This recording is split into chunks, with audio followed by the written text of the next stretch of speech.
Rabbitohs! G'day guys and welcome back to AdosTheGreat YouTube channel. So guys, in today's video I'll be giving you my round 10 tips, as well as firstly going over how I went in round 9 Magic Round. So obviously I have been to Magic Round. We got back today from our accommodation, so just returned home today. And yeah, what a great weekend of footy. If you guys went, I hope you enjoyed it. It's always a great fixture on the calendar. Love going to Magic Round. It's just such an enjoyable weekend where footy fans unite, they get together, fans of every single team, including Manly, who had the bye. They all get together, they all have a good time, and yeah, it's just a great weekend of footy. So yeah, I absolutely enjoyed it, and again, I hope you did too. All right, before we get into this one though, guys, if you could leave a like and subscribe, it'd mean the absolute world to me first and foremost, because without you guys, I wouldn't be where I am today. So thank you for that. But as well, it really does help the growth of the channel and all that good stuff. Yeah, so let's jump into this one. Round 9, how I went. I started the week off really well, so backed in the Sharks to beat Eels. They got the job done there by 10 points. Pretty good game for the Sharkies. It wasn't convincing. Like they didn't look like a top 4 side, if I'm being honest. But credit to them, they still got the job done. So yeah, they'd move on. They'd be happy with the win, and yeah, they continue on to next week. The Eels, they were okay, but again, they're just silly errors and stuff at crucial moments that they really struggled with. So yeah, that is what it is. Roosters, Dolphins. I backed in the Roosters here, got that one right.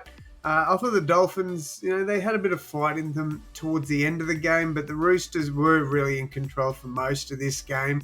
So really strong win there for the Roosters. And look, I'd probably say they'd probably be disappointed to concede 26 points. But, obviously missing key players in that lineup, I think they'd definitely take this win and run with it for sure. Next up, obviously, I back my Rabbitohs to beat the Knights. Always going to back in my team regardless of who's playing for us.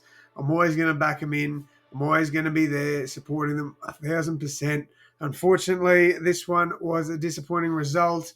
The players we've got out, there was a thing going around social media with a 13-man squad, or it might have even been a 17-man squad. I can't remember exactly, of injured players.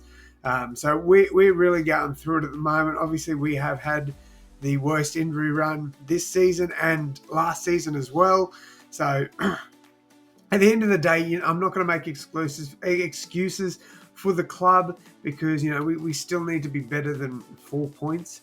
But at the same time, when you got superstars sitting on the bench, you're going to struggle. It is what it is. At the end of the day, it's not, and it is what it is. I thought Newcastle, they really did bounce back in a strong way. Callum Ponga had one of his best performances. Fletcher Sharp looked really sharp, pardon the pun. And then, I just thought, a lot of the players just clicked. They looked good. They looked together, which they haven't done for quite a while now. So credit to the Knights there. Warriors defeat the Cowboys. I actually got the margin spot on in this one, so credit to me on that. Warriors win that one by 4. That was the margin I went with. I thought this would be one of the games of the round, and it was. Warriors, they look pretty good, but so do the Cowboys. On both these sides, they're looking good in 2025. The Warriors are looking incredible though, so credit to them. I thought the Cowboys, they came out and, they really dug deep in this one. They just couldn't get the job done. Warriors too good. Luke Metcalf is looking incredible. Started the year a bit slow, but definitely finding his feet now, so credit to him. Back to the Dragons to beat the Tigers, and this definitely could have gone either way, even in the game. There was several calls that, benefited the Tigers, and then there were several calls that benefited the Dragons at parts in this game too. Very, very entertaining game of football. I thoroughly enjoyed it. I thought the Cowboys-Warriors was the best game up until this one. I thought this, was just as good, to be honest. The Dragons scored a late, trying to keep them in this one. But for me, I think the Tigers were in charge for most of it. Next up, back in the Bulldogs to beat the Titans. A good win here for the Doggies, 38-18. Very strong performance once again from the Bulldogs. Just don't know what's going on with the Titans, man. I really don't. Like, outside of Tino, they're not really trying. They really, really aren't. And the Dogs, they had Curran out, they had Burton out, and they had Tupanua out as well. They still managed to put 38 points on the Titans. So, 3 key players out of that Bulldogs side, and they still get the job done. So that's massive raps there for the Doggies. Next up, I backed in the Broncos to beat the Panthers, as did most people. Panthers were sitting at the bottom of the ladder before this game. Panthers looked incredible. Broncos looked like a shell of themselves. The Panthers were just, I don't know if it was just the Panthers were incredible, the Broncos were horrible, because the Panthers, everything just clicked for them. Broncos started off with an 8-0 lead, I believe. Ben Hunt with that first try. And I thought the Broncos were going to run away with this one, but the Panthers, to their credit, they dug deep, they hung on, and they got the job done quite convincingly. All right, then I backed in Storm to beat the Raiders. This is another game. This was the game of the round by far. Went to extra time. Some people are saying a controversial penalty goal. I disagree. I think it was warranted, to be fair. Look, I get it was a soft penalty for a high tackle, but at the end of the day, it's not. And if you hit them high, you're going to get hit with the consequences, unfortunately, and that is what happened here. Trent Liero was very ill-disciplined in this game, I will say. There was a few set restarts that he had against him and quite a few head-high tackles and penalties go against him. So I think Bellamy will probably have a bit of a chat there to Trent, and it really doesn't do him well because he's definitely around the Origin chat. I think this game has pretty much cemented that he won't feature in Origin this year. Just the ill-discipline was horrible. But really, really great game to end Magic Round. I thoroughly enjoyed it. And we move on to round 10. Wow, 10 rounds into the NRL. That is crazy to say, but here we go. So game 1, the Thursday night game. We got the Eels against the Dolphins at CommBank Stadium. Parramatta have won 1 game against the Dolphins, and the Dolphins have won 1. So they've split it, and they've actually done it. Dolphins won 44-16 last year. The Eels won 48-20 the year before. So that's kind of crazy. That margin there is kind of wild, that it's pretty much mirrored, just slightly different there. So look, this is definitely a game that I do think could go either way here, starting the week off at CommBank. Now, the Eels, they've got quite a few players returning too, like obviously, well, not returning, but Zach Lomax is rumoured to be returning this week. If he does, I do think the Eels win this one. I'm pretty confident in saying that. I am going to tip the Eels because it's a CommBank, so I'm going away from what the people are saying.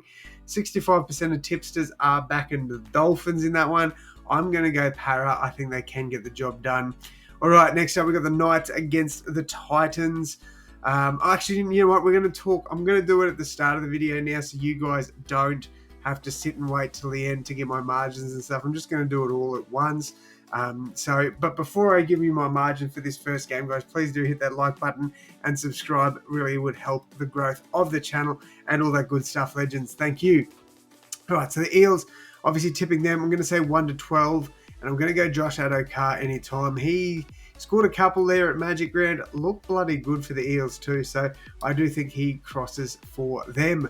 All right, next up, we've got the Knights against the Titans. This one will be at Newcastle, so McDonald Jones Stadium. Titans, man, I don't even know if Fafita will get back in this side because he was actually pretty disappointing on the weekend for Ipswich. I kept a close eye on him, and I was disappointed. I was disappointed with how he played.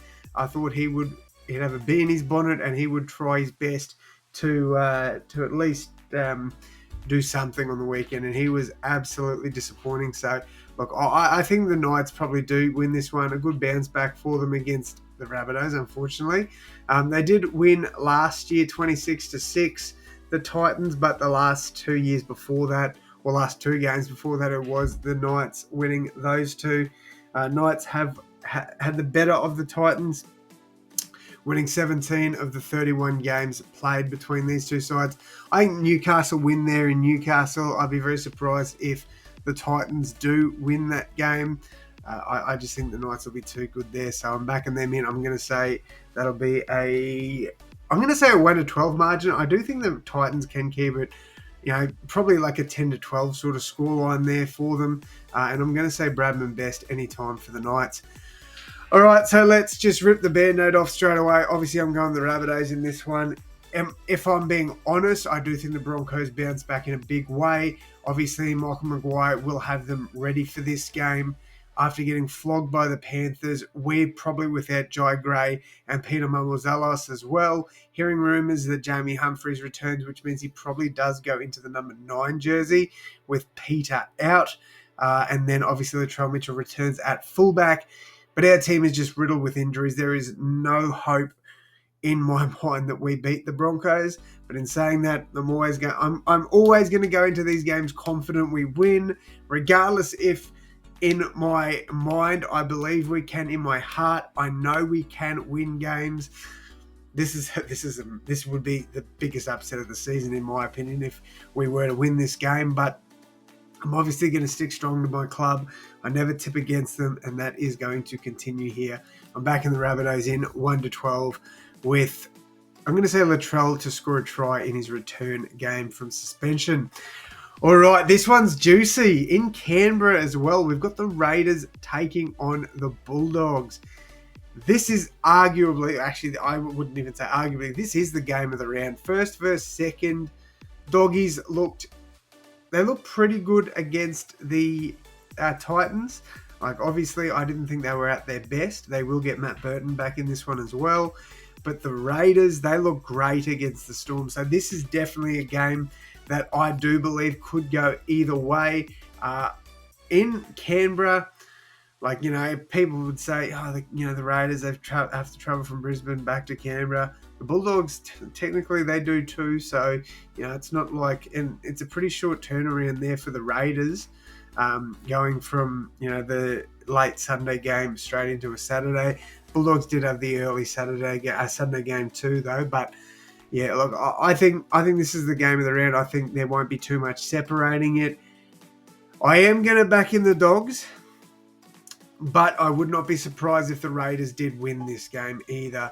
This is such a hard game to tip. I'm going to say the Dogs win 1 to 12, and anytime try scorer, I'm going to say Viliami Kikau scores, mainly because I got him in Supercoach as a pod play, and yeah, I'm hoping he scores in this one, but we shall see. All right, next up, we've got the Dragons against the Warriors. This is played in, I'm going to assume it's Win Jubilee, but it could be Net Strata as well. So I will 1000% confirm that because I don't want to. So it is at Win Stadium. All right, so Win Stadium. Look, I wouldn't be surprised if the Dragons did win this game. But the form, what we've seen from the Warriors, they should get the job done here. I'd be surprised if they didn't. I don't think it'll be a 13-plus margin, but I'm going to say by 8 points here. I think the Warriors will be too good for the Dragons, and I'm going to say we see a try scored. I'm going to say from Tane to a Picky. We didn't see him score at Magic Round. I reckon he crosses 4-1 here for the Warriors. So I am going to back in the Wars there to get the job done by 8 points against the Dragons. Let me just have a look. Now, the Dragons won at home last season. Then the Warriors won the 2 times before. The Dragons actually have a really good record. 25 wins, 12 losses against the Warriors. But I'm still going to tip the Warriors to win that one. All right, to wrap up the Saturday games, we've got the Cowboys against the Panthers. This is actually a very interesting clash. Cowboys are playing damn good footy at the moment. Panthers have been pretty poor. But with that being said, the Panthers they turned up against the Broncos. So this is definitely a game I think Penrith could win. The Cowboys have actually won the last 2 games played. Panthers won back in North Queensland 3 games ago, but that was only a 6-point margin. Cowboys have won 22, Panthers have won 23 in the games they've played. So there's not ever really too much in it when these 2 teams play. According to this, it's an upset. I'm going to say the Cowboys beat the Panthers. I think it'll be a 1 to 12 margin. I'm going to say Jackson Purdue scores. Seems to get a try nearly every week, so I'm going to go with him as an anytime try scorer. I do think the Cowboys can beat the Panthers. I'm going to I'm going to say that. I think it's crazy that the Panthers are actually favourites to win this one. But yeah, we move on. Next up, we've got the Storm to take on the West Tigers. This will be obviously in Melbourne. Storm, I hope Harry Grant's back for my super coach, but I don't think he will be. Outside of that, I don't think Storm will be missing too many players. They should be pretty full strength or close to. Obviously, Will Warbrick's still out, but they've got players to cover that. Suafau Longo is just an incredible talent. Tigers, again, they shouldn't really have too many big name players out this week. So I think this should be a cracking game, to be honest. Obviously, I am going to back in Storm at Melbourne. It's unlikely they lose this one. 26 wins, 12 losses for the Storm against the Tigers, but they have won at least the last 3 in a row. So I think Storm do win this one. I do think they probably win at 13 plus as well. And I'm going to go Xavier Coates to score any time. Didn't cross at Magic Round, but I think he will cross in this clash. And then to wrap up the weekend, 4:05 on Sunday afternoon, we've got the Manly Seagulls against the Cronulla Sharks. Sharkies have won the last 2 meetings against Manly. Manly obviously won the one before that. They've got a better record against Cronulla, winning 24 of 39 games played in the NRL era. I think Manly do win this one at home. I think they will be too strong at 4 Points Park or Brookvale Oval. Yeah, I'm pretty confident in saying Manly get the job done here. I think they do win on a higher end of a 1-12 margin, so maybe an 8-12 sort of scoreline there. And I'm going to say that Tom Trbojevic scores anytime for the Manly Seagulls. That is my tips for round 10, guys. Let me know yours down below in the comments. Please leave a like and subscribe. As I said before, it helps my channel grow. Without you guys, I'll be nothing. So thank you so much for that. And as always, my friends, I will see you in the next one. Thanks, guys.